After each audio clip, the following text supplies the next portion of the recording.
আসন্ন নিউজিল্যান্ড সিরিজের জন্য বাংলাদেশ ক্রিকেট দল এখন অস্ট্রেলিয়ায় অবস্থান করছে। সেখানে 10 দিনের ক্যাম্প শেষেই নিউজিল্যান্ডের উদ্দেশ্যে রওনা হবে টাইগাররা।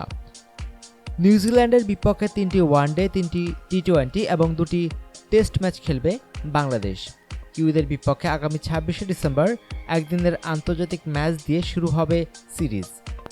পরের ম্যাচগুলো অনুষ্ঠিত হবে যথাক্রমে 29 ও 31 ডিসেম্বর।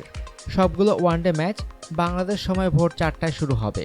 তবে টি-20 ম্যাচগুলোর ক্ষেত্রে সময়ের পার্থক্য রয়েছে। টি-20 সিরিজ শুরু হবে 3 জানুয়ারি থেকে। বাংলাদেশ সময় দুপুর 12টায় প্রথম টি-20 ম্যাচ শুরু হবে। দ্বিতীয় টি-20 6 জানুয়ারি সকাল 8টায় এবং শেষ টি-20 ম্যাচ 8 জানুয়ারি সকাল 8টায় শুরু হবে।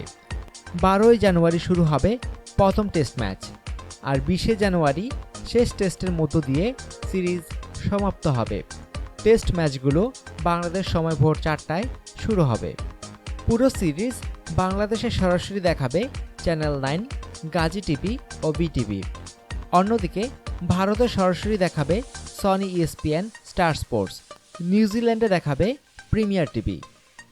অনুগ্রহপূর্বক সংবাদটি শেয়ার করুন এবং খেলাধুলার সর্বশেষ খবর জানতে স্পোর্টস লাইট সাবস্ক্রাইব করে রাখুন। ধন্যবাদ।